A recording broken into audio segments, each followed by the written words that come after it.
Good morning. I got a lot of content today. A lot of content about those pesky kids and the government getting all up in your things.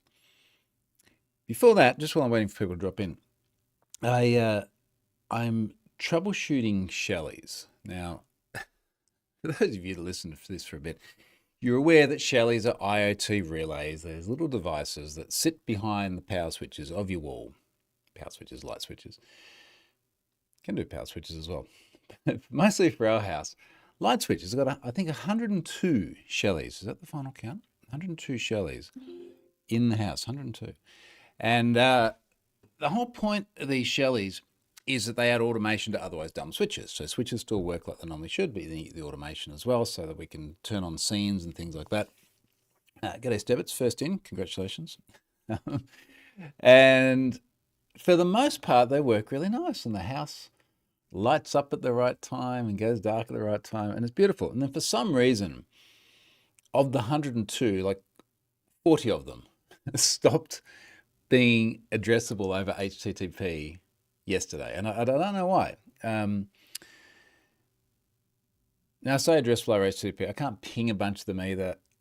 I'm just having like just weird erratic behavior, and I've always had that to some extent. And I've got massive amounts of Wi-Fi coverage here. Thank you, Ubiquiti. So I don't think it's that, but then it's like, okay, are they in the IoT network, which has got 5G disabled and it's all 2.4G? And then what about radio strengths? And you go down this like massive rabbit hole of just screwy network configuration things. Anywho, point is, I discovered that one way of approaching this, which I thought was going to be easy, and now I'm down the AI rabbit hole, is I just take all of this and I dump it into ChatGPT and go, hey, here's my problem. This is what I'm seeing. Help me troubleshoot it. Which in some ways is really good because I can take like, I've got a list literally in an Excel document of all the Shelleys in the rooms they're in and all the IP addresses. That's fine. And then I've got a little app that enumerates through everything, and it can do things like update where firmware updates are available, report the status on, off, how dim. And then, of course, I've got the entire bit around the UniFi network. And the UniFi network can show all of the devices, which access point they're connected to, signal strength, this sort of thing. And I figure that for 102 devices, if I just dump all of that into ChatGPT, it'll figure it out. But in classic AI style, it's like, okay, go through this and do this and then do this and then do that. And then I'll go, hang on a second. That thing doesn't even exist. And I'll send a screen grab. And the AI always comes back and goes, you're absolutely right. Well, why didn't you tell me that? But like, if you knew that, why did you tell me that in the first place? So just before I went and got my coffee, last thing I tried doing was dumping all that data in here. And now it's like, all right, with these UniFi screenshots, we can now finally correlate connectivity failures versus AP association and see whether we're chasing systemic failures or a bunch of individual devices. Okay, can you just get me to what's the conclusion? Like, just tell me the one thing to do to fix it all. Root cause hypothesis, high confidence. The IoT LAN is, because it's all on an IoT VLAN as well. Allow devices report, quick fix checklist. You likely have something like this, block IoT to IoT, which is like then client isolate.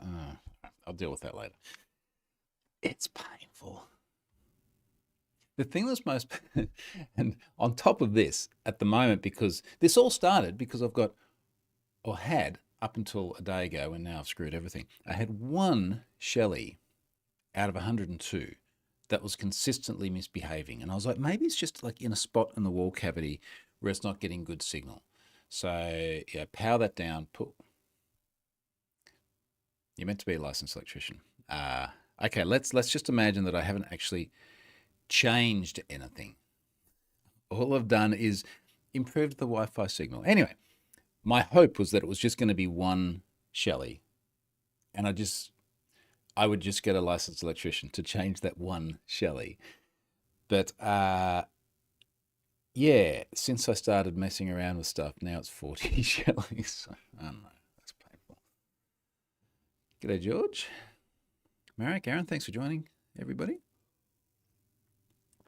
Let's get on to the thing that's a little bit different to the normal data breach stuff, but I think it's in the same realm. It's cyber. Everything's cyber now, one way or another. And maybe I should have seen this coming, but it was actually quite exciting. When I got up yesterday morning, I was like, wow, I checked my tweets on X, and and they scrolled off the screen multiple times. Like, wow, like I thought X was pretty much dead because everybody doesn't like Elon, and then voted with their feet and then just disappeared and got offline and did real life stuff, which is very topical for what we're about to talk about. But there was just reams and reams and reams of messages in response to something that I posted. I thought was very, very simple. Uh, and it was exciting to see. It was like the Twitter of old. People were irrational and abusive, and it was fantastic to experience all that again. So I quite enjoyed going through that. And I think it actually raises many different issues, which I addressed a bunch of them. I wasted way too much time yesterday between the frickin' Shelleys and this. Way too much time engaging in stuff that just scratched an itch. Let's start with the tweet.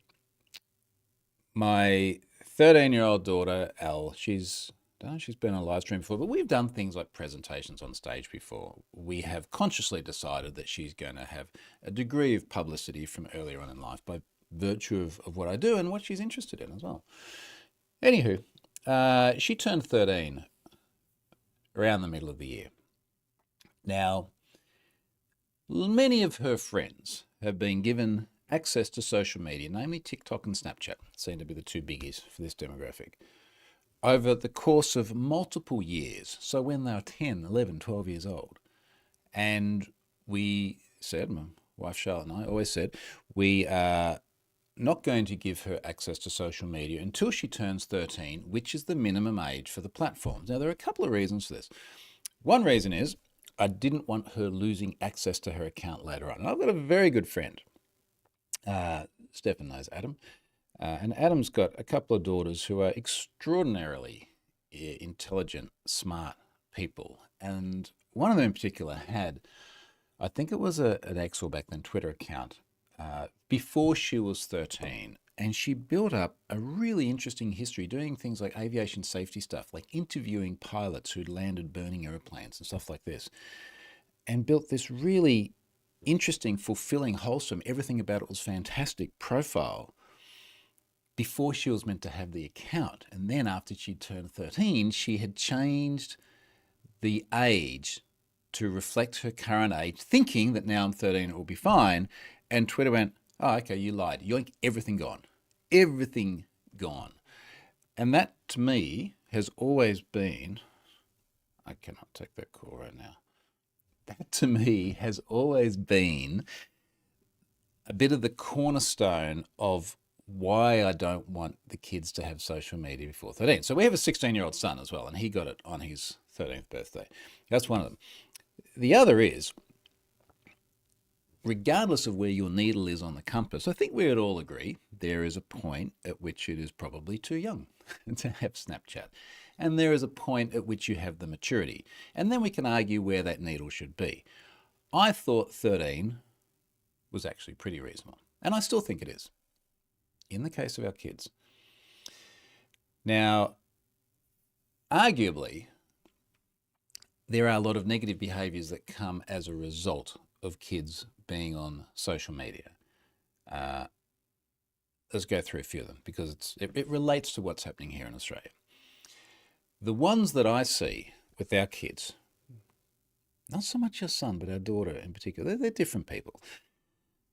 By far and away, the single most worrying thing that I see with her is screen addiction.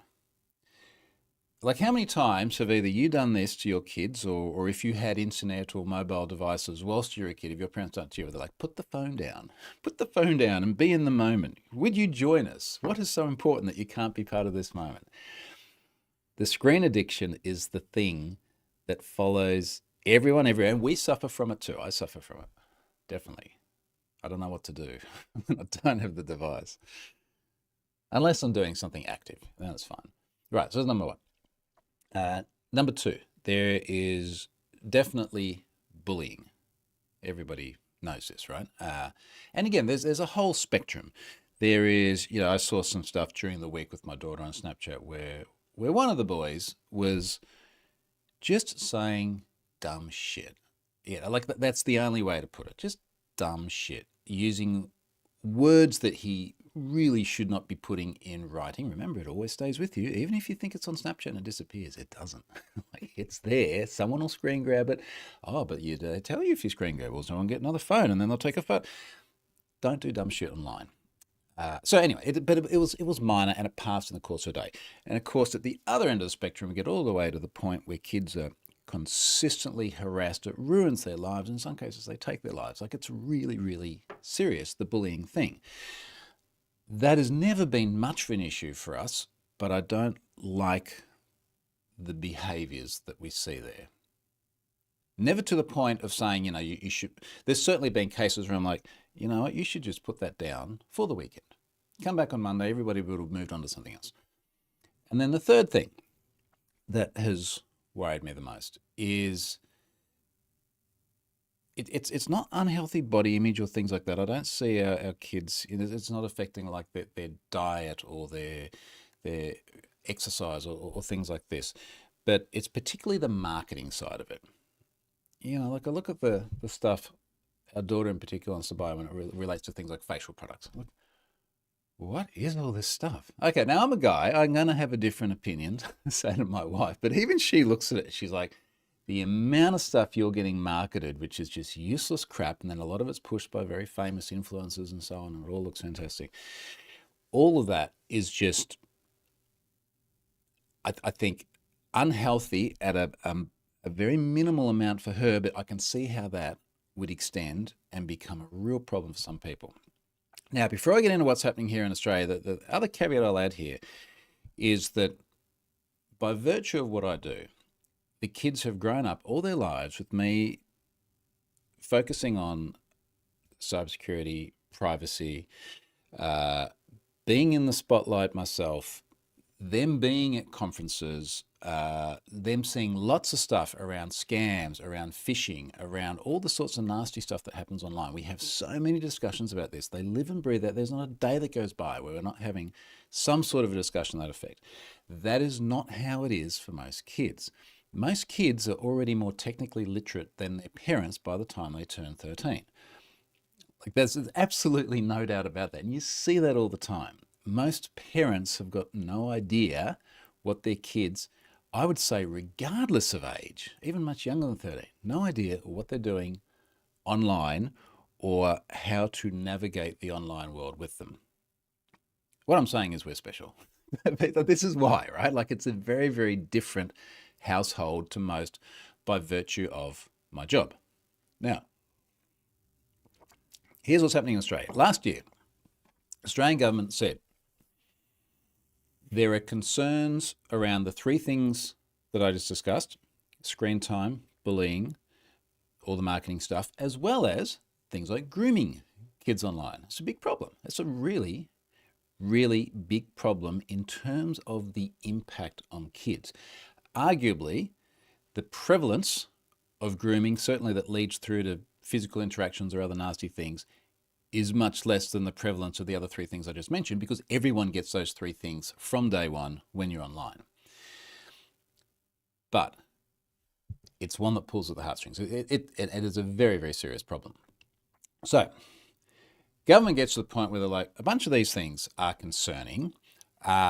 We think, Australian government thinks, that kids should not have social media till they're 16. So we got the platforms, predominantly US-based tech platforms, saying 13. Now the government's like 16. And the onus is going to be on the platforms to ensure that they don't let people under 16 on those platforms. So, if we take Snapchat, because this will bring us to the point end of this discussion here. It is incumbent upon Snapchat by the 10th of December this year. Now, again, we've had more than a year to think about this. I'll tell you, oh man, the day this passed, and I said to my then 12-year-old daughter, look, good news, we're going to give you Snapchat on your 13th birthday. Bad news, is you're going to lose it a few months later, and then you'll have to wait nearly 3 years to get it back. So, government decided that is the approach that they're going to take. You need to be 16. Now, in fairness to the government, and just before we go into this, every single one of these debates, particularly where the government passes things, there are going to be good things about it, there are going to be bad things. Everyone's going to have their own sort of moral compass or comfort level of where the needle sits. It is not all one thing. And every response here, which was so absolute in their feelings, is wrong. Like everyone who is completely absolute is wrong. Because there are always two sides to this. Government side is, we have these problems. When you think about passing laws that have to cover an entire country, they're not passed for kids like mine or for parents like me. They're passed for the masses. And the government's perspective was, there's lots of harms being done to kids along the lines I just mentioned, that if we were to defer that exposure for 3 years, the harm would be less and they'd be more mature and more able to deal with it. And you're within 2 years of being an adult then anyway. Now, I remember our Prime Minister, Anthony Albanese, last year saying, this is for the mums and dads who are having trouble keeping it under control. It's for the mums and dads who get pressure from their kids to give them access to social media because all their other friends have it. This takes the decision away from them and no longer makes them the bad guy. And I can see where he's coming from here, because I was the bad guy for those years before Elle turned 13, where she didn't get social media. She'd be like, in typical child style, she'd be like, all my friends have it. Let's say when she's 12. I'm like, oh, that's interesting. Okay. Let's start asking them. And about half her friends did. No, it wasn't all. About half her friends did. And of course, they got it because they lied when the age question was asked. There's no more formal checks other than that. The parents were often complicit in it as well. Most of the time, the parents didn't have any sort of parental controls or anything on the devices, so the kids could install anything, go anywhere, do anything. Parents had no idea. So of course, the kids just were like, yeah, well, I want to get online. I want to have Snapchat. But I was the bad guy for saying no. Now, fortunately, in my daughter's defense, she was never too emphatic about getting access or too upset with me. And of course, she did get access once she turned 13.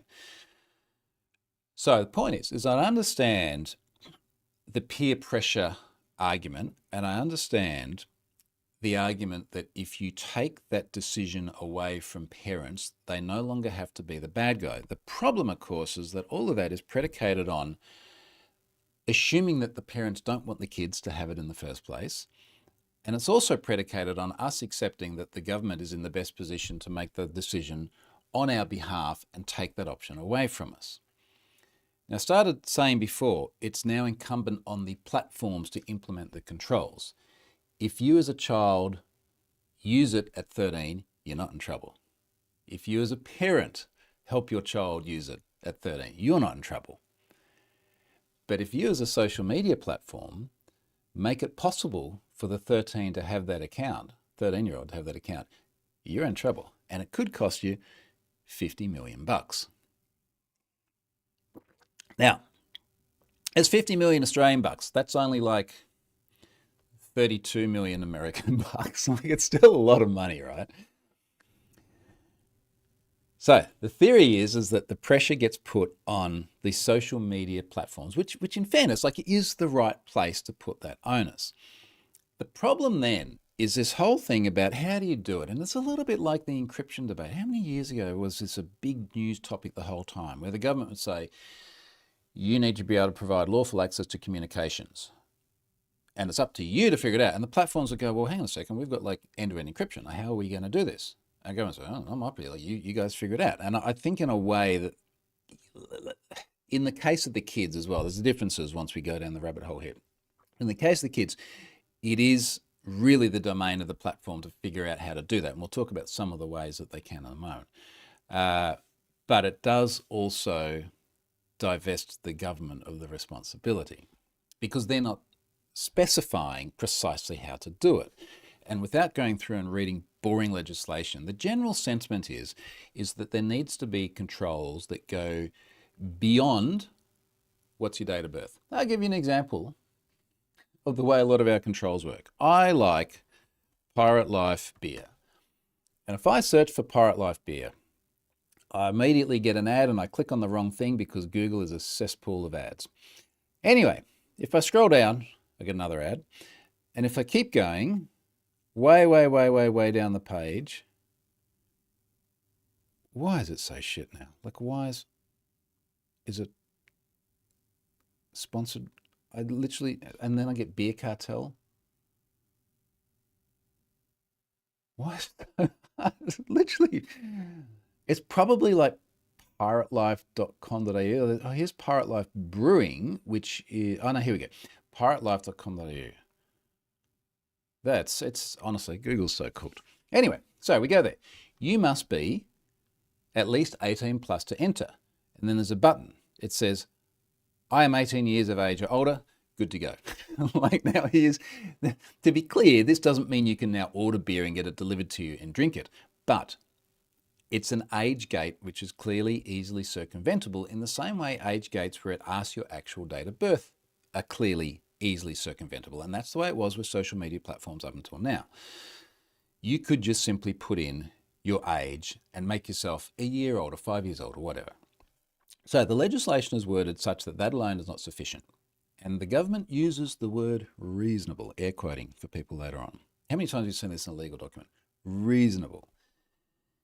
You need to take reasonable measures to make sure that people under 16 can't get access.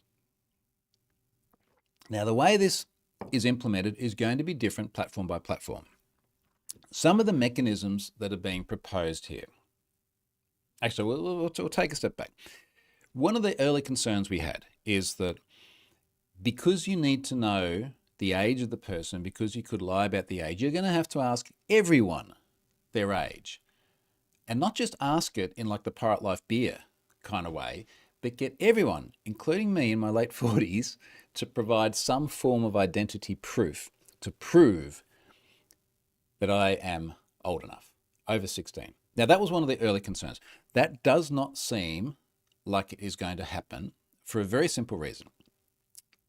The way this legislation is worded, it appears that social media platforms can use usage data to draw reasonable conclusions about people's age. Now, for me, you can see it on my X account.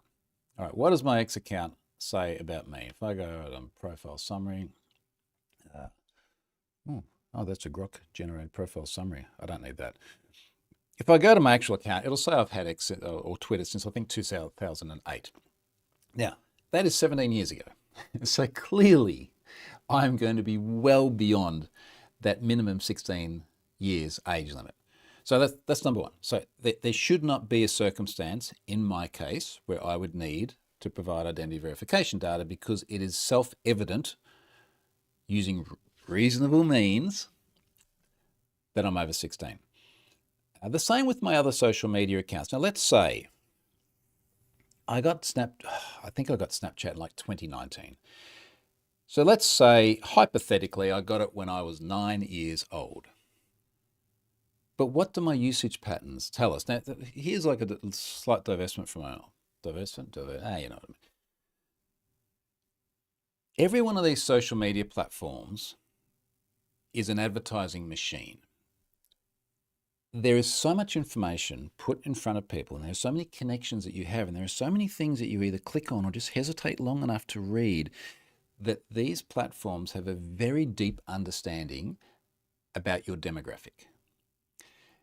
If you were to look at the demographic of the things that I look at and the things that I'm interested in, it's going to be fundamentally different to that of a teenager. Now, I know that because I get targeted things that aren't relevant for teenagers. Some of them are good. I like seeing Ferrari ads. It's fantastic. I don't have a problem with that. Some of them are like, well, you know, do you need hair replacement therapy or something? No, thank you. I'm fine. Other things are much more like, well, okay, I'm getting older. Anyway, the point is the platforms understand. And within this legislation, there is the ability for behavioral analytics, for want of a better term, to be a factor in determining age.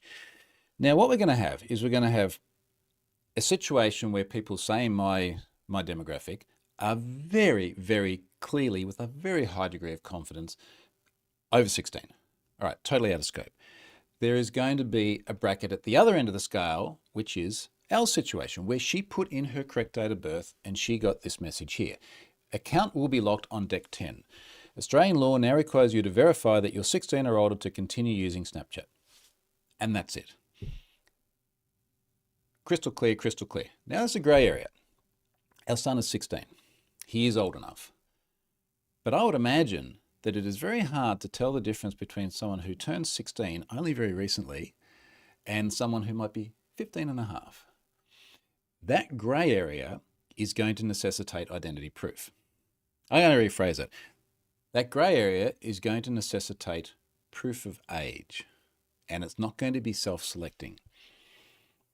So you're going to have to prove you're that age. So how do we do proof of age? Well, the obvious one is scan your, let's say, your driver's license. Because he's 16, he has a learner's permit. He has a government-issued ID. He has a passport as well. We all feel awkward about this, right? Like, we all feel awkward about, particularly for our kids, taking identity documents, scanning them, uploading them into the cloud for a social media platform to review. And we feel awkward about that because identity documents are used for things like identity proof, which is used for getting loans, doing tax returns, all sorts of other things, which then get us into this space, which I'm much more familiar with, around privacy, cybersecurity, scams, impersonation, all the rest of it. And we've seen this go wrong. We saw this with Discord last month, where Discord, don't know if it was them directly or a third party, which doesn't matter because it's still Discord, had a whole bunch of identity data exposed because they had to start implementing age gates based on the Online Safety Act in the UK, which required them to, or rather verify the age of individuals. And the way they were doing that was people holding up driver's licenses like this and taking photos. And then that got leaked. And that's one of the big concerns we have here.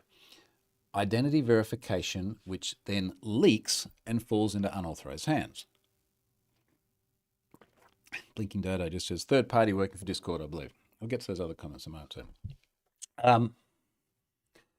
That's one of our concerns. What if the identity verification data leaks? The other concern is, how do you do age verification in a privacy preserving fashion? Now, what I mean by this is, what if you're on, let's say it's X. What if you're on X under a pseudonym? And it doesn't matter why. Maybe it's due to your sexuality. Maybe it's due to your political allegiances. Maybe it's because you just don't want to have an online footprint. What if you want to have that anonymity and now you've got to show documentation which then effectively doxes you? Show that or you lose your account. So if you're, like, let's just pick, I think the example, which is admittedly very niche, but it is often the one that's used. Let's say you're 16 and you're transgender and you want to maintain your privacy. That's that kind of area where it starts to get more awkward. So what are the solutions around this? Well, some of the things we're seeing, and I've said to both my kids over the next 2 weeks, could you screen grab and send me every single thing you see that's effectively what's in this parent tweet? And actually, I should probably, for the sake of folks following at home, let's just copy that parent tweet and drop that in the chat. So we'll see what those options are. We have seen models that include things like scanning your face. So using the camera on your phone to scan your face. I imagine that some of those could be a little bit more sophisticated and also have speaking and voice and everything else. But that might help establish that someone is in their 30s, for example. I'm just not sure what degree of confidence you can reliably get that someone is, let's say, 15 as opposed to 17. It's a very, very, how many times do you see someone and you go, I'm not sure, they could be 15, they could be 17. I'm not sure that we can reliably do that with the AI as yet. So we're going to end up falling back to other forms of more formal identification. Now we'll see what each one of these looks like. And I think as this happens, I'll just keep adding this thread because obviously it's got a lot of traction. When I say a lot of traction, I've had 140,000 views on this tweet, 682 replies. All right, so that's the first bit. Let me read the comments here, and then we'll get to the next bit. Rag said it's also the social pressure and behaviours that are amplified in group chats, etc., through social media. Even if you have these discussions, it's hard for kids to escape that social media lens.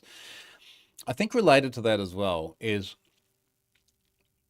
we've all been kids. Many of us have kids.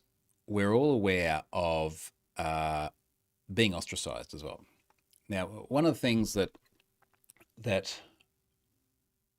I'd always said to my daughter is that if we got to the point, when she was saying all my friends have it, if we had established that, and it literally was, just to pick an extreme example, every single one of her friends except her, and she's the one person who doesn't have access to the social channels where kids are planning parties, talking about the things that have happened at school, just engaging and being social with each other. If she was the one kid who didn't have it and it was affecting her social life, I'd give it to her.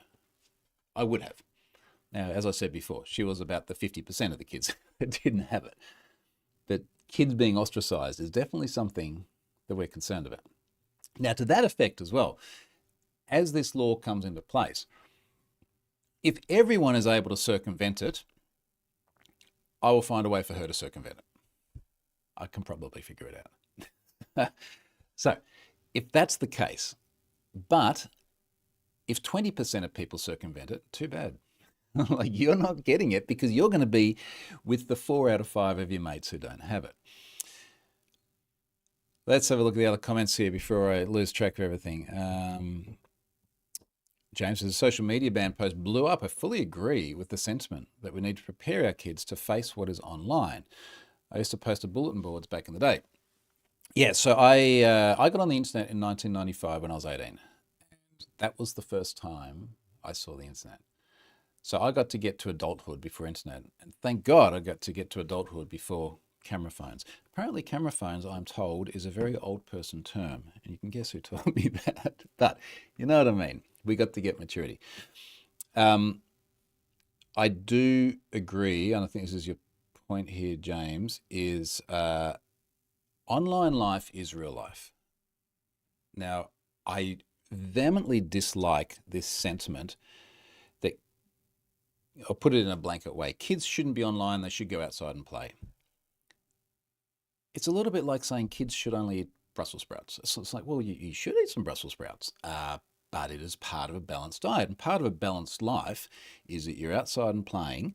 And to be clear, we're in the outdoor playground of the world here. We have 300 days of sunshine a year. We've got beach, we've got water, we've got, like, it's amazing. And we are outdoors a lot. We're also indoors a lot because that's life. And online life is part of that. And I think what some people miss when they're like, they just shouldn't be online at all, or some of the comments on this were like, kids shouldn't have mobile devices. Like, well, all right, hang on a second. All right, so how do you get the tram? She gets the tram to school and back occasionally. Taps on and off with her phone. And they go, oh, well, you just have you could have a manual card. I was like, okay, we could. Often when she's on the tram, she enjoys cooking. And she goes to her mobile device and she looks up recipes. And she comes home and makes a recipe that she's looked up on her mobile device. Should we take that away? Oh, well, that's a good use of technology. Yeah, that is. We travel a lot. She takes lots of photos with her phone. She's got this amazing history that she'll look back on as an adult, and she'll have all these wonderful photos. She could have a digital camera. Oh, well, all you're doing is supplementing a good use of technology with something else that does the same thing but makes your life harder. That's not to mention the things like when Charlotte and I travel a lot, we FaceTime a lot. We have these lovely high definition free video calls with our daughter. It's fantastic. She does a bunch of homework related things need online access. Like there's so much of real life that is online life, including planning things socially with friends. I've noticed both the kids use Snapchat a lot because that's where the group of friends are, that's where the people are, and they plan to go to the beach or go shopping together or do stuff like this. like I said before, any of these like blanket views are wrong. And the view that kids should not have mobile devices at all or social media at all are wrong. Like, that's the only thing I'm like absolutely emphatic about, that I'm absolute about. It is simply a question of appropriate use. All right, back on the comments here.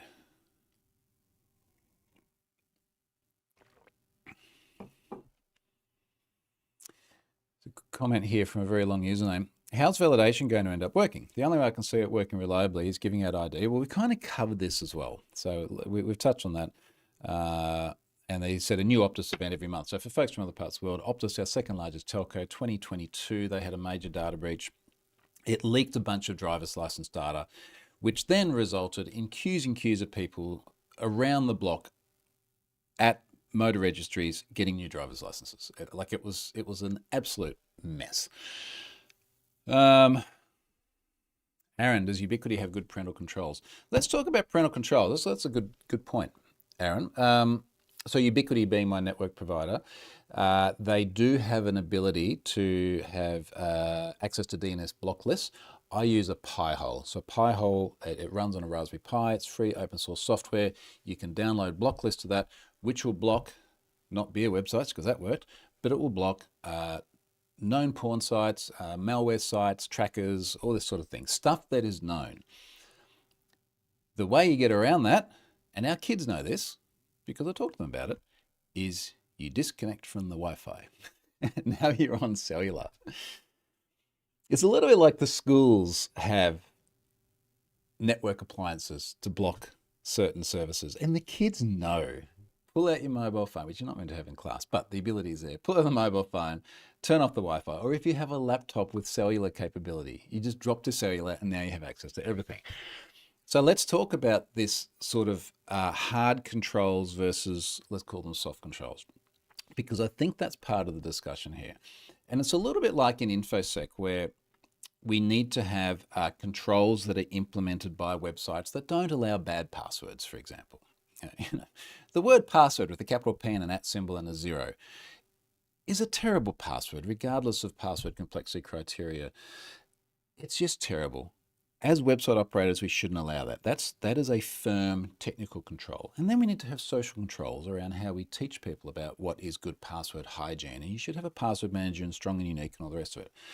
So with the kids, it is a combination of hard controls, the Pi-hole here, on their Apple things. They're part of our family group.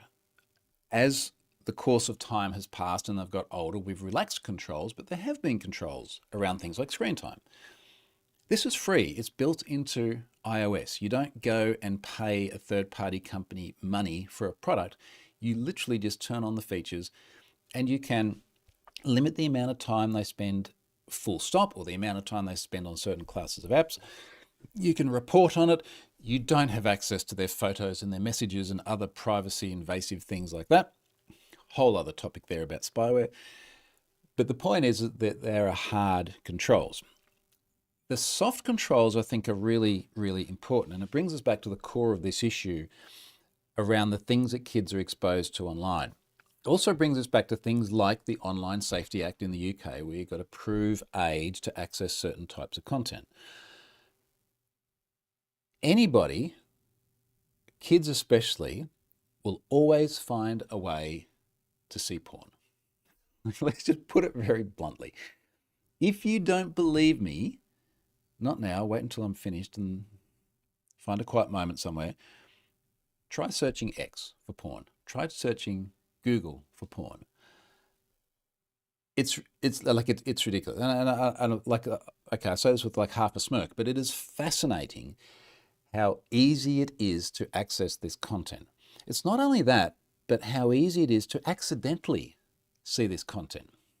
Now, going back to my earlier point about me getting targeted with certain content because of my demographic, I'm sure that there are many people in my demographic who like to see the sorts of ladies that seem to now be appearing on my Facebook profile all the time, on my Facebook feed the whole time.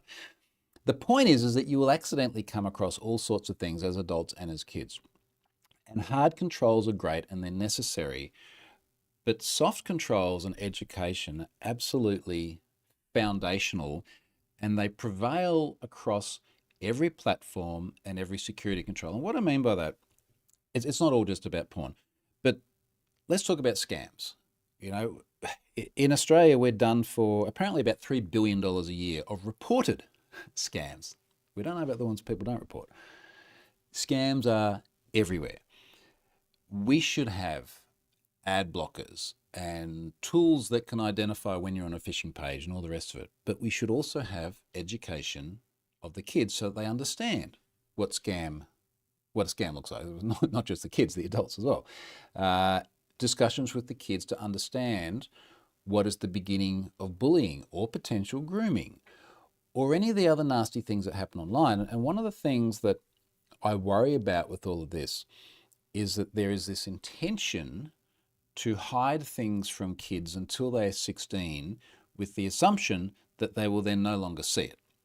Now, that is a deliberately oversimplified example, but when we look at what's in scope, in fact, we probably should talk about what's in scope. If we look at the eSafety Commissioner website, when we look at the social media platforms that are in scope, they're obvious. They're things that you would expect for the most part. Let's have a look at what's in scope.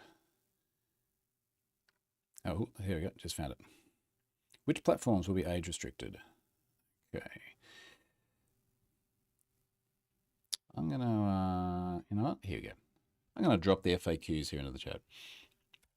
So these will be pretty obvious. Facebook, Instagram, Kik, bit less obvious. Reddit, Snapchat, Threads. Is anyone using Threads? Doesn't feel like a great loss. TikTok, Twitch, X, and YouTube. Come back to YouTube. Now, not in scope. Interestingly, Pinterest. And in fact, they made a point of saying Pinterest is not in scope. And it looks like that their definition here, well, in fact, I'll just read it. Services that eSafety considers do not currently meet the criteria for being age-restricted social media platforms, including those that fall within an exclusion in the legislative rules, include Discord, GitHub, Google Classroom, Lego Play, Messenger, Pinterest, Roblox, which is kind of ironic because there was a lot of news recently about people in Roblox doing completely inappropriate things to mess with kids. Anyway, WhatsApp, YouTube Kids. Now, obviously something like, and like not mentioned here, Telegram. There's a lot of nasty stuff on Telegram. My point is that there are all these other things that kids will still use and they will still see porn and gore and get groomed and all the rest of it. Like that was still going to happen. And we got to here because I was saying how important these soft controls are, that the education of kids.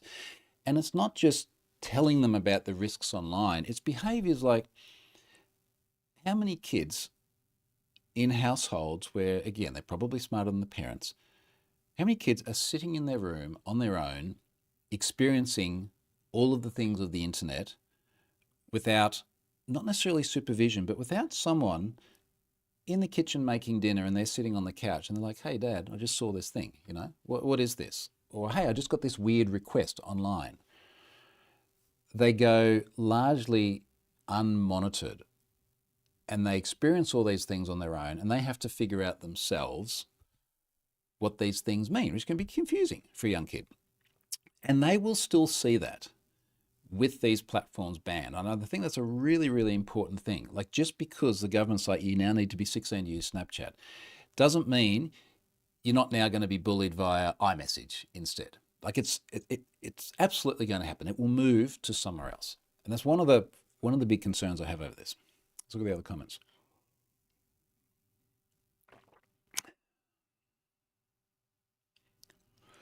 Now, Blinking Dodo says guessing age based on usage data is not going to be reliable.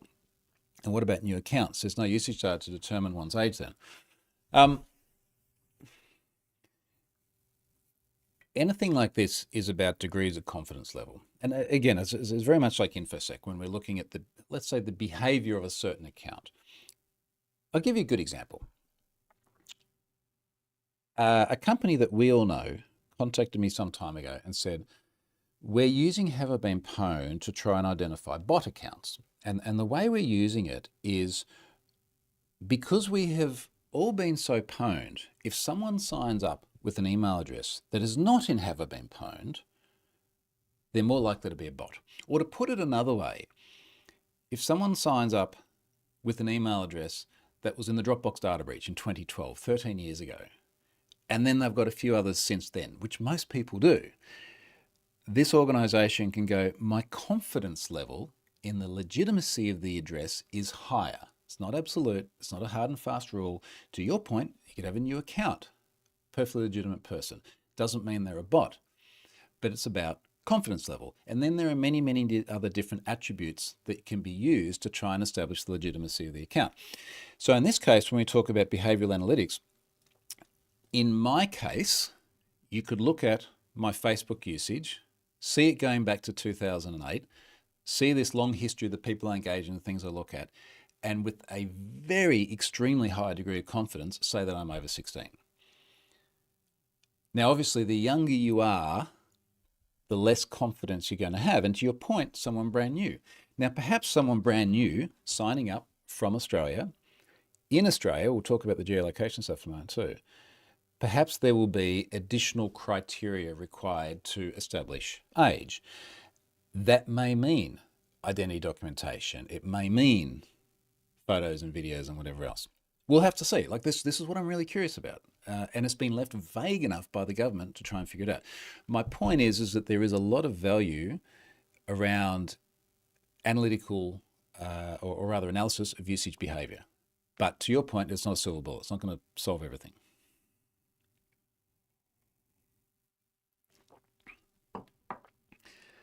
So long username, Affliction of Armada.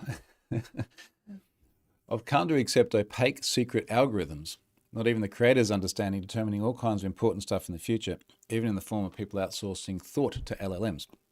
Yeah, and we are in the era of AI as well. The things that you can derive from very small snippets of data. Keep in mind as well, it's not just your usage behavior, there's all the other things that are little tells about identity as well. That could be anything from the device. I'm sure that there are identifiable patterns that can influence confidence level based on device type, device age, add in IP address as well, that can start to contribute to this confidence level.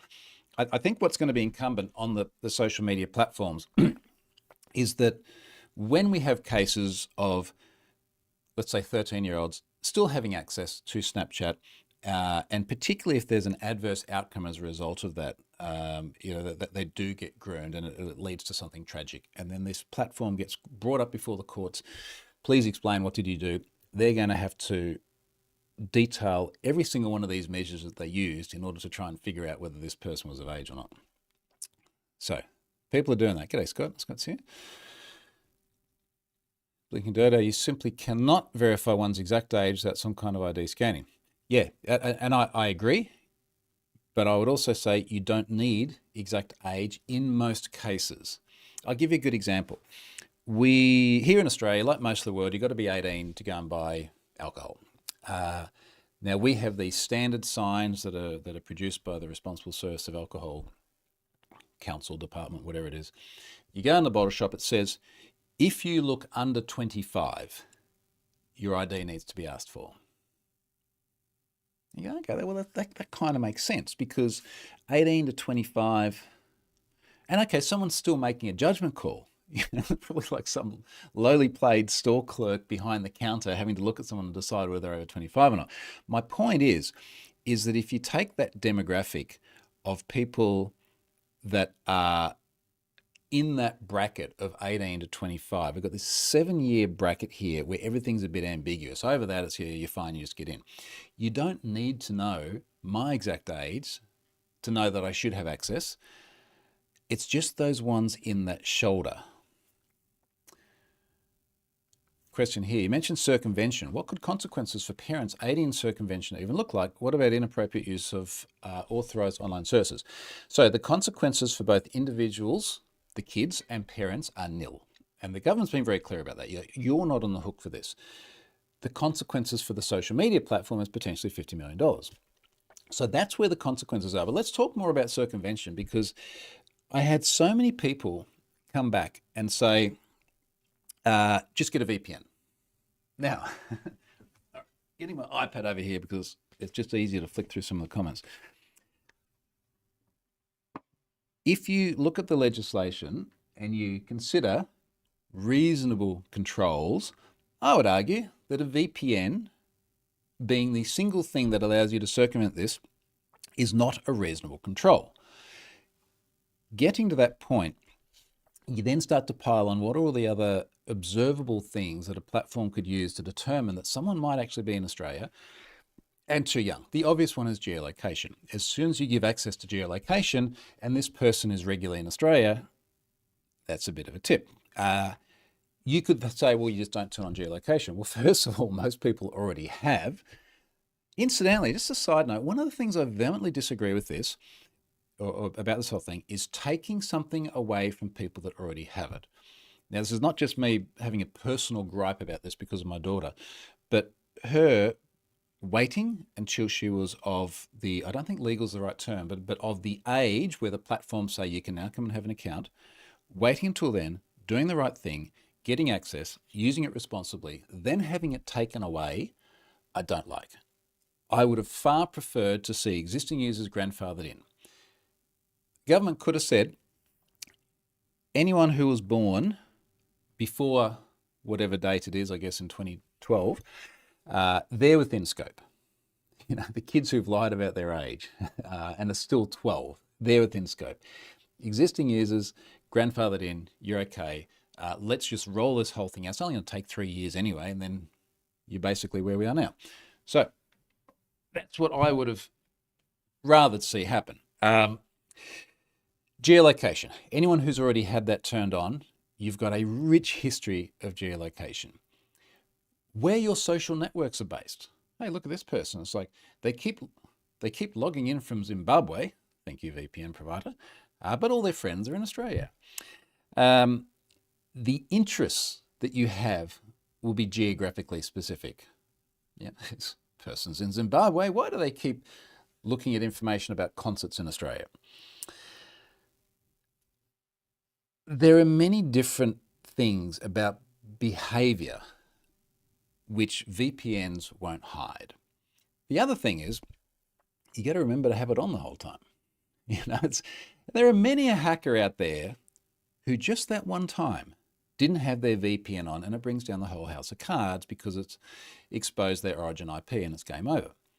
That one time you don't have the VPN on. And let's face it, most people are also roaming between Wi-Fi and cellular. And yes, you can have a kill switch on a VPN such that there's no connectivity if the VPN is not working. But you will constantly have this scenario where just that one time is going to be enough to reveal your true location. So VPNs are not going to fix this.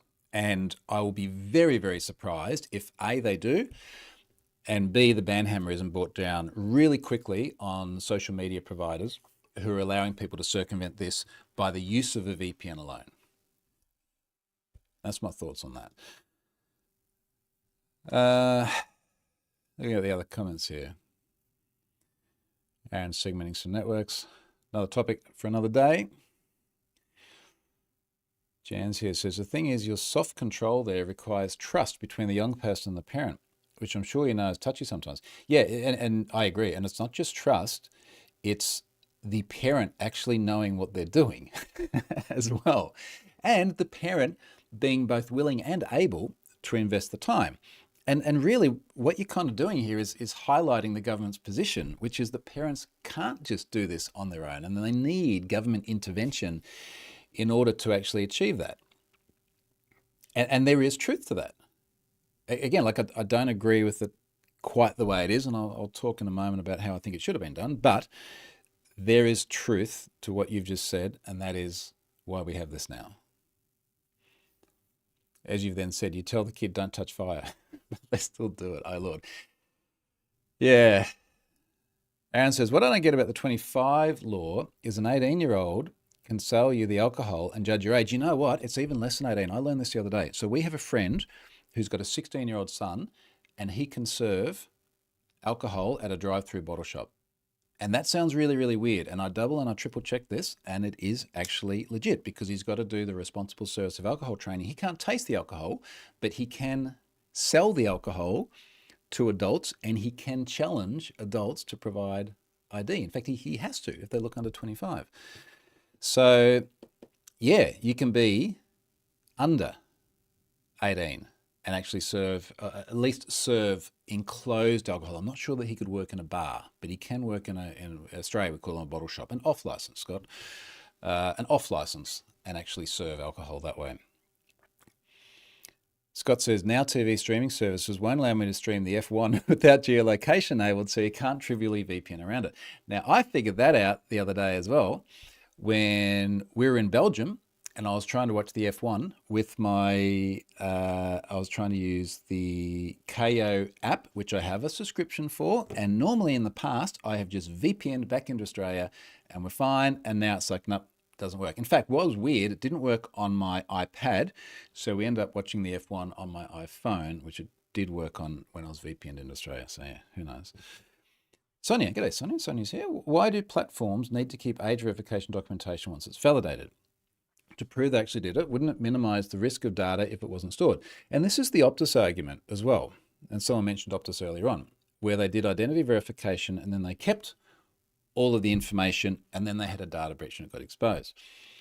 I think the usual argument there, and we obviously have technical controls that could achieve a similar result, is that if they get audited or if they have to prove that they did do identity verification, it's like, you know, little Johnny's seen some boobs. Well, you know, we went through, we asked little Johnny, here's his scan. Okay, it's a fake ID. We established it later on, but here is the proof that we did actually do age verification. Like, we didn't do it very well. Here's the proof that we did it. But it's that old adage of you can't lose what you don't have. So if we didn't have that, then that part of the concern would go away. We'd have other concerns.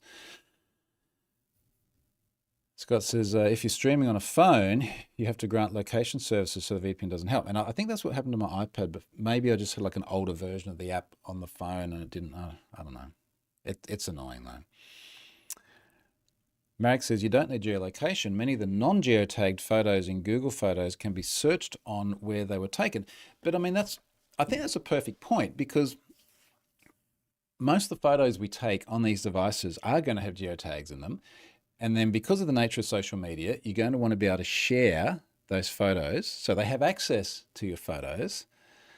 And then if that doesn't line up with you see what I mean? Like this argument that just get a VPN and you're fine just really, really doesn't fly. Even if you have 7 VPNs, how you use a service or what you upload, even time frequency can be used against you. Time frequency is another good point.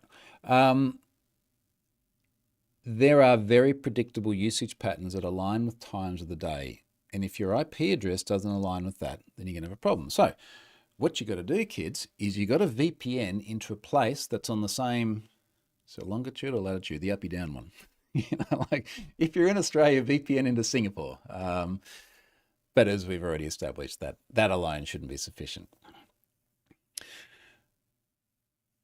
Binderbound says, rather than require an ID, would be handy if maybe the government provided a service that said this person is over 16 but not provide further information.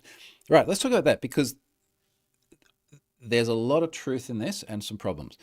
Now I can't show it to you because it's my driver's license, but we got digital driver's licenses in our state a few years ago. And I'll walk you through the way it works when you want to share your license, because it's actually very, very cool. Think about the times that you need to show your license. Now, the 2 most common ways are you've been pulled over by the cops. When that last happened to me? A decade ago, probably. I've been mostly good.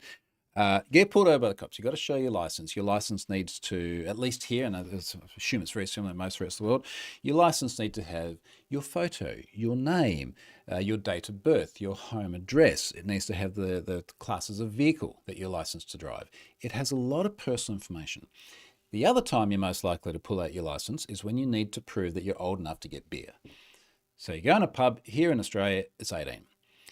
Now, what do you need to show to get beer? In the past, when we had physical driver's licenses, you would hand over that physical driver's license. Now, let's pick a scenario here. Let's say You're a young woman and there's a sleazy bartender, and you've just handed over your driver's license. And not only does it have your full date of birth, but it has your home address on it and it has your photo.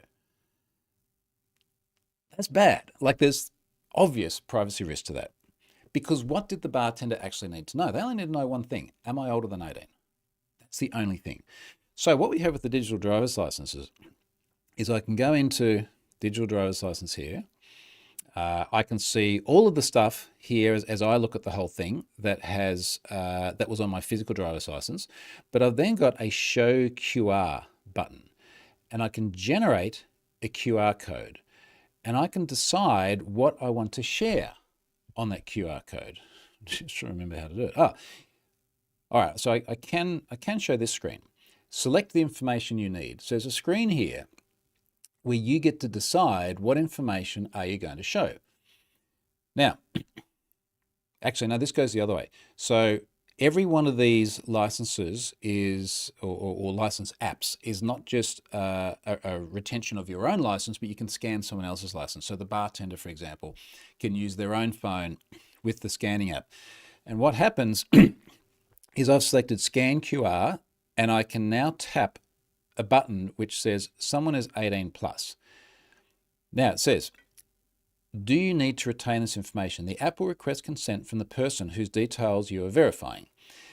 And on this show 18 plus screen, let's try and get that so you can see without too much glare. It says it's going to show the photo and an over 18 indicator. And that's really good, because what happens then is when you scan the other person's QR code on their device, it's like, do you want to share your photo and the fact you're over 18?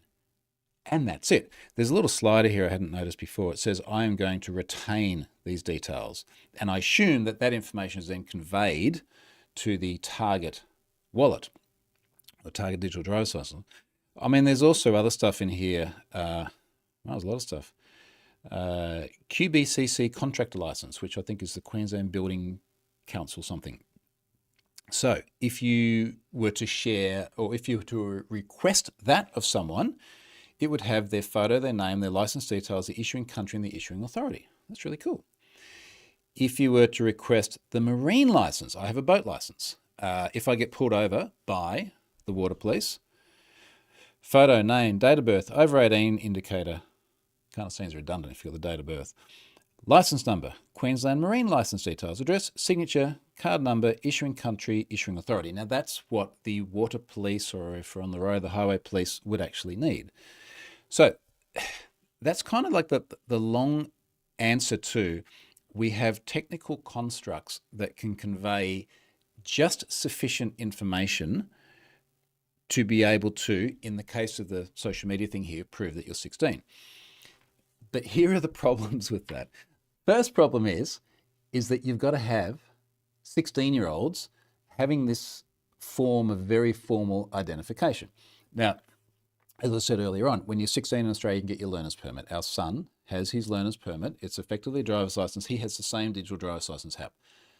Lots of kids don't get that until much later on. Maybe they don't want to drive. So should they then be excluded from using social media because they don't have this very formal version of government ID?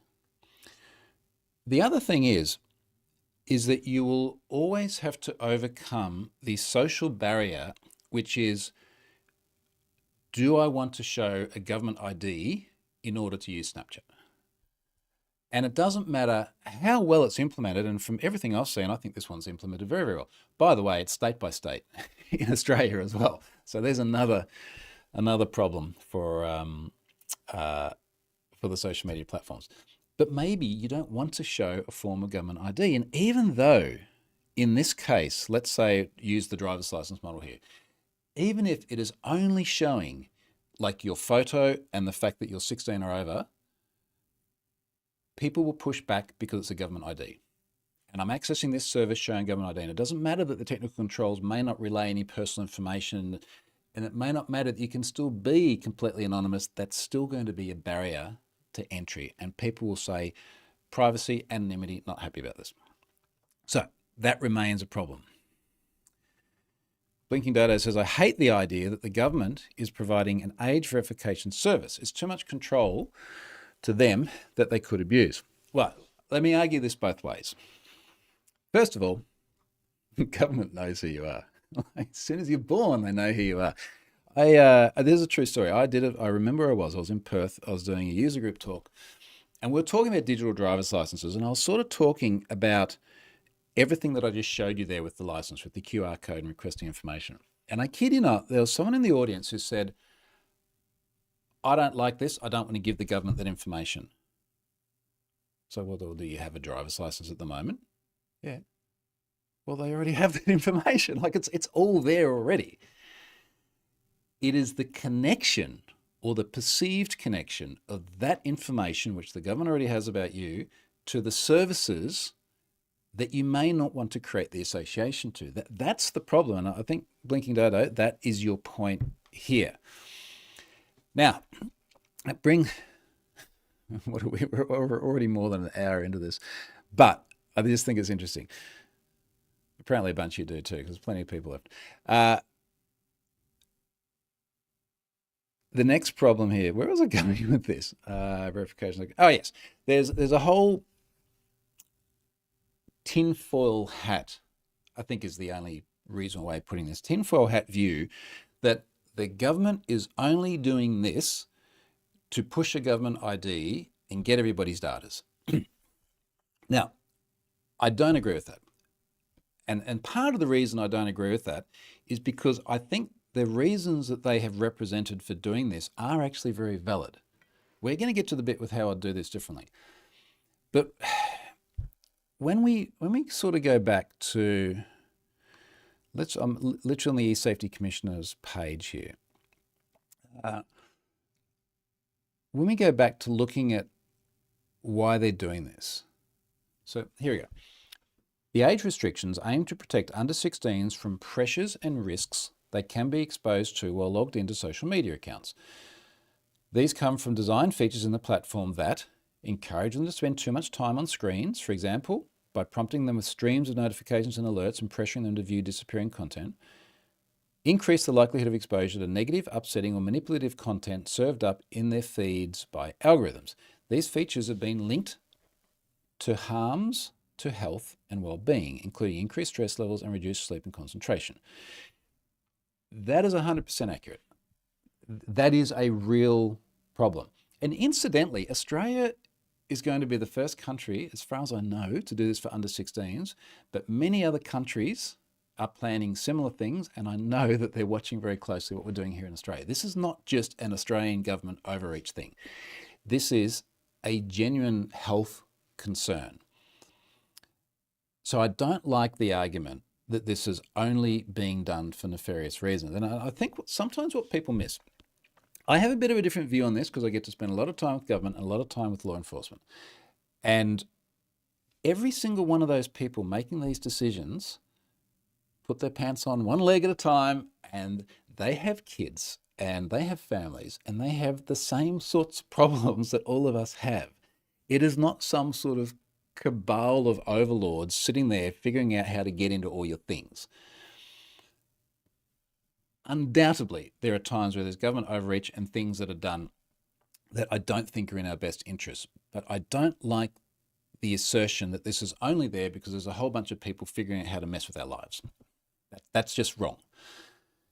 Now, does it, as a side effect, drive us more towards digital IDs? Potentially, yes. And there's pros and cons to that. One of the massive problems that we have as a generalization on the internet, and Scott can speak to this very well also, is identity verification.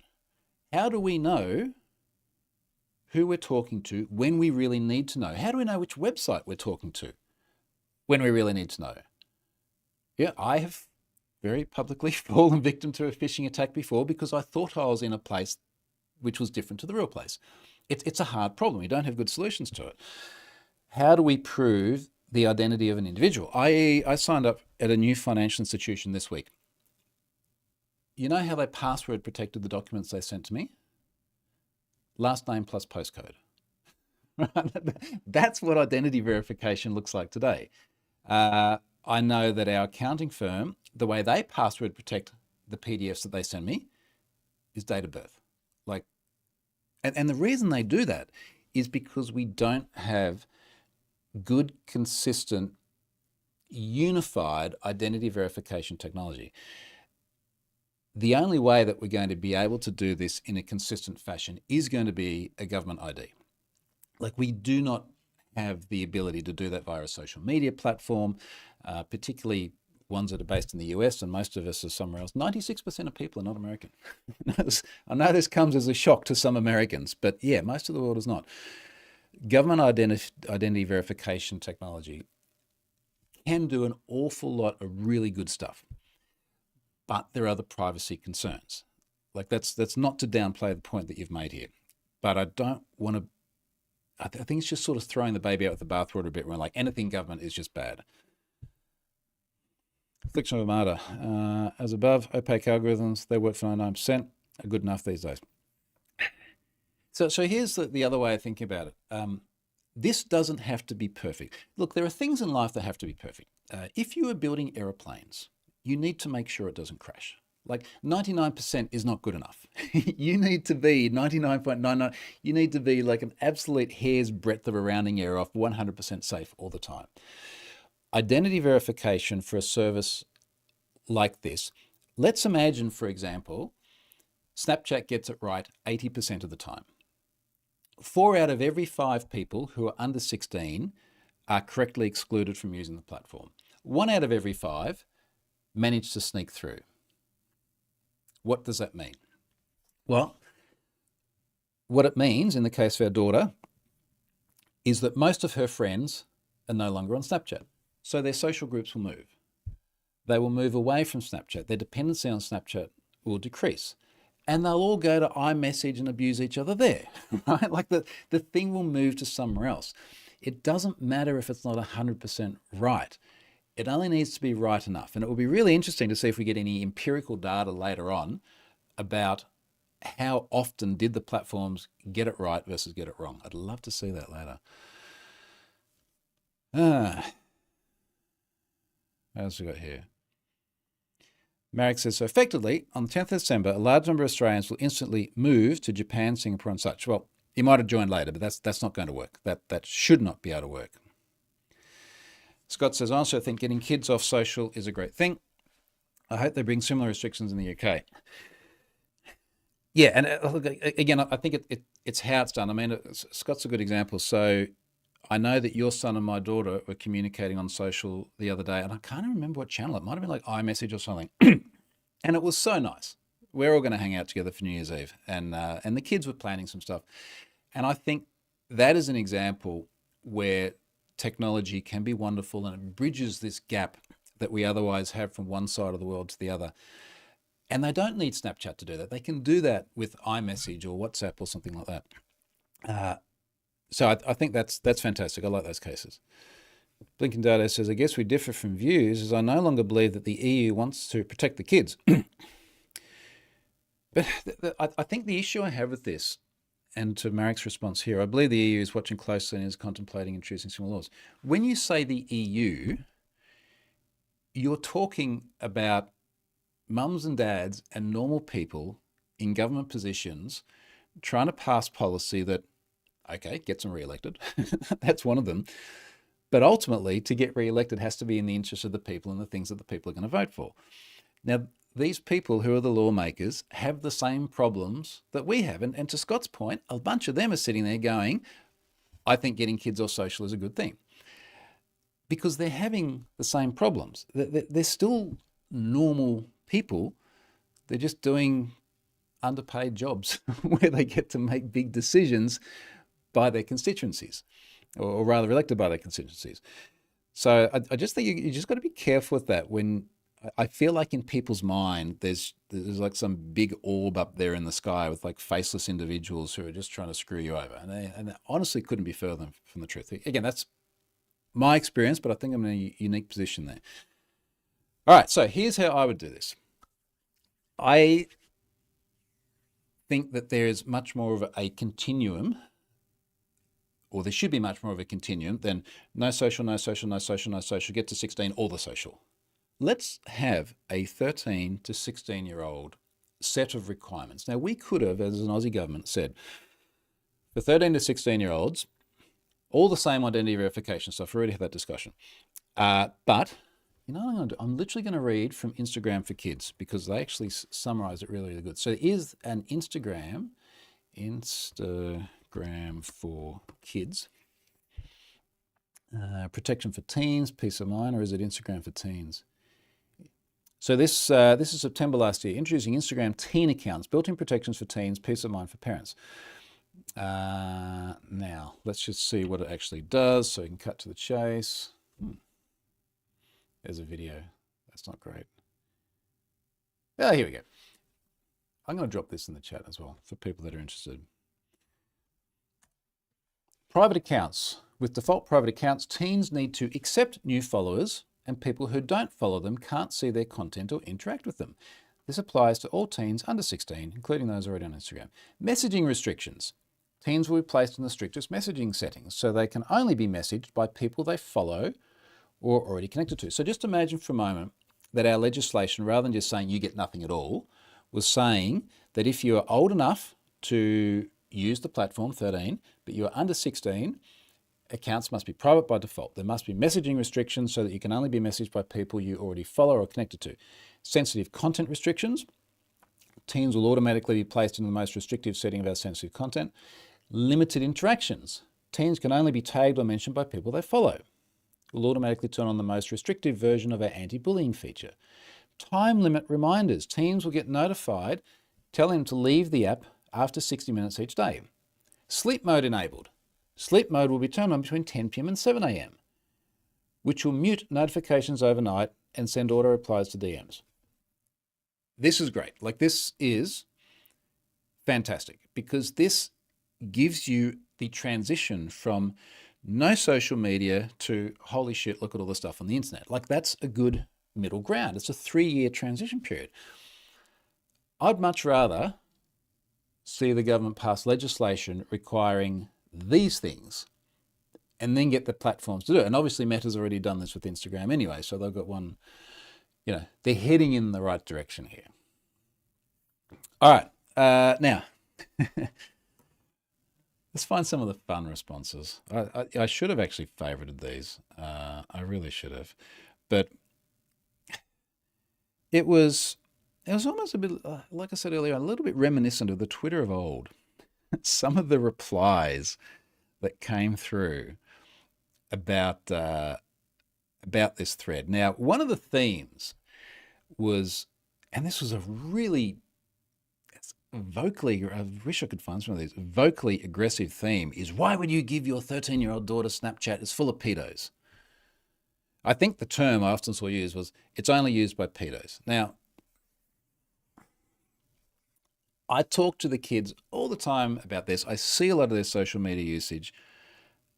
On not one occasion ever have I seen or heard anything which could be constituted as pedos/grooming, other than that is a strange looking friend request, ignore that.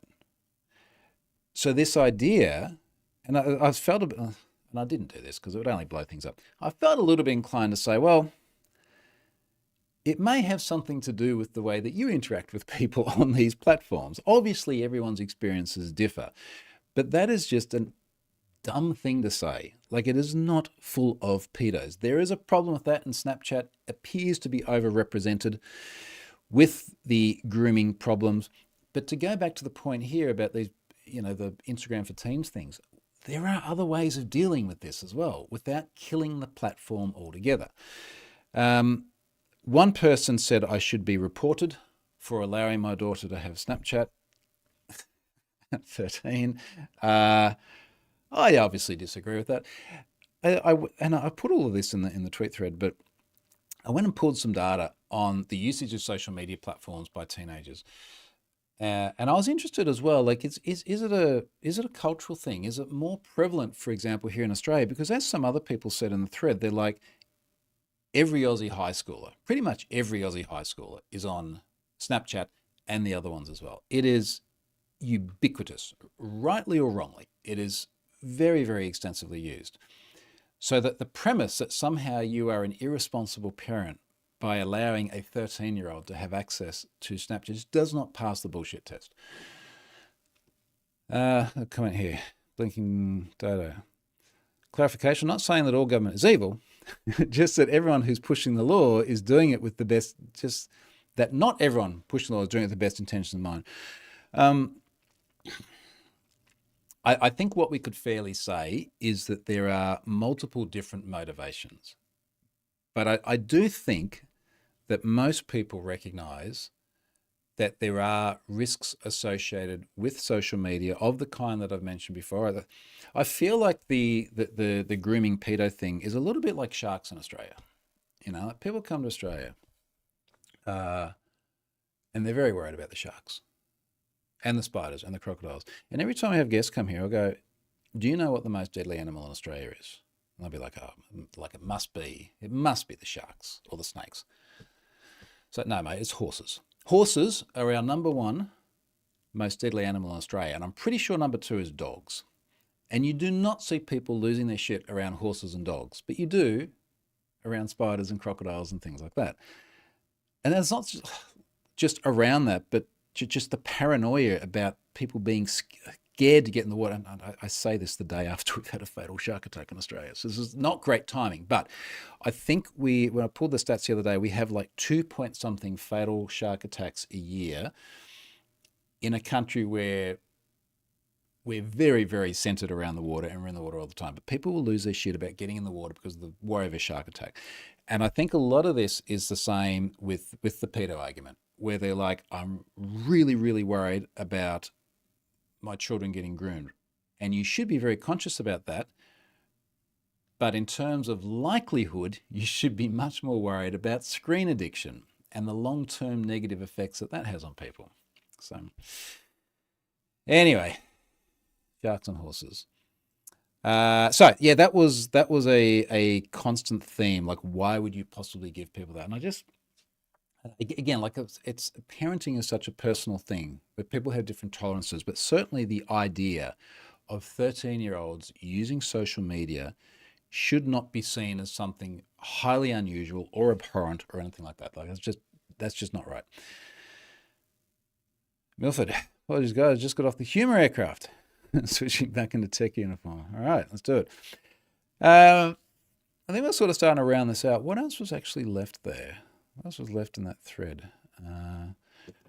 What did I put in my responses? Because I didn't expect it to kind of blow up that much, but as I saw sort of themes come through, I did try to address. I'm sure some people listen. Trying to argue with people on the internet and correct them is a bit of a a fool's game.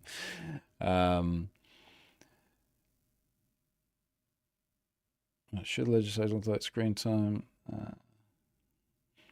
This was where I was going before. Different parts of the world do tend to have different prevalences. So I did a chat GPT on this about, what's the distribution of social media geographically? Like, is it a cultural norm here in Australia, and it's a very, very different somewhere else? And the summary here was North America, Western Europe, Australia, and other high-income countries, social media use is close to universal by mid-teens. Close to universal. Another theme that was here was when people were like, why can't you just text her friends instead of using Snapchat? And I sort of touched on this earlier on, but you go where your people are. And if all of your people are on Snapchat, and by people, and let's say in the case of my daughter, I mean, that's where all of her friends are. If all of her friends are on Snapchat and she's like, hey, I'm going to go to iMessage, well, mate, you're going to be there on your own. It's a little bit like, and here's a good analogy. Over the course of time, that will change. Look at the way platforms evolve now. Snapchat has become very, very popular. Certainly when many of us here, including my friends that are on here, started using social media, Snapchat just wasn't a thing. And then it came along and we just weren't that into it. And many of us are still more heavily focused around something like Facebook or X. it is something that will change over the course of time. Now, I think the point here is that if all of your friends are in a certain place, you will be there. As social media changed, let's say with X, and people started going to someone like Blue Sky and Mastodon, a lot of the argument, indeed my argument as well, is I'm going to go where the people are. Now, if all of my people are here on X, you might dip the toe in the other things, but you're still going to be focused around where your people are. Over the course of time, it has gradually changed and you'll adapt. And it will change as a result of this legislation now as well. They will go to other places. There will be unintended consequences from this. And I'll give you an example of one. Al said the other day, 13-year-old Al, she said, a bunch of my friends are opening accounts with, and I forget the name of it, but it's made by the makers of TikTok. Someone will probably know it and drop it in the chat. And I was like, huh, can you show me what that is? And I go to the App Store and there it is. She's like, yeah, they're just opening accounts there. So, okay, so everybody just goes over there and we just move the problem to somewhere else. The point is that if that's where the people go and everyone in a class gets together and they start chatting with each other and like, yeah, hey, look, I'm all over here on this new platform, then people will go there. And then our legislation will adapt. Now, our eSafety Commissioner has already said they will be adding more platforms over the course of time. YouTube got added later on. Now, incidentally, you might look at this and go, well, that's a mess because YouTube has so many legitimate uses. My understanding is that you're still going to be able to go to YouTube and watch videos as part of your class, for example, but it's taking away the ability to have an account and socially interact with other people via that platform. There is a bit on the eSafety Commission's website about what is it that puts a platform in scope. And a lot of it is where the dominant purpose is to engage with other people in a social fashion. So Pinterest seems to have gotten a pass because the dominant purpose there is you add things to your board. And it's very often used in a solitary capacity. And I've certainly seen my daughter use it to communicate with other friends, but that doesn't seem to be the dominant purpose. Now, I'm sure if we then get a rush of kids all going to Pinterest and then suddenly that is the place where they get bullied and screen addicted and everything else, then that'll get added to the list as well. Who knows? By that time, she might be nearly 16. It won't be a problem anyway. Aaron says, shark experts say that Australian sharks and South African sharks have a bad attitude. Why are people so concerned what other people's kids do? Weirdos. Well, I can understand it insofar as if I see all of my daughter's friends all having social media and she doesn't have it, I'm concerned about that insofar as it ostracizes her and it puts pressure on her to be part of it. So I think that's a fair answer to the question. I'm concerned about what other people's kids do because of that reason, because it influences what my kids do. And even if we sort of scroll back before internet, when I was a kid, there are still social pressures. It might be, what sort of shoes do the other kids have? You know, what are the other kids' houses like? You know, there's always going to be social pressures.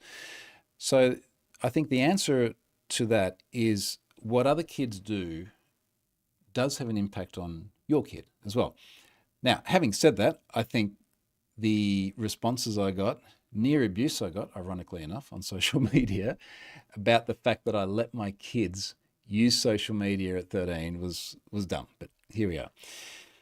Scott says Arthur, so Arthur is Scott's son, is constantly asking for Snapchat now. Now, Arthur, I think we can say this is 12, isn't he, mate? Constantly asking Snapchat now, even though kids his age aren't supposed to have it. Yes, well, he's obviously under 13. So they've obviously all lied somewhere. Still no Snapchat, though. The other thing is, as we have all experienced, these windows of time as a kid, they feel very long when you're a kid, but they go very fast. So Arthur is going to be 13 very, very soon. And maybe he'll get Snapchat then. He just won't be able to talk to Elle. So they'll have to go to iMessage or somewhere like that. And then Elle, before she knows it, is going to be 16. And then she can have all these things again. But by then she'll have a different social norm and it won't matter. But anyway, so that's the situation with that. It will be very interesting 2 weeks from now. I think we might go back to the cybersecurity stuff next week.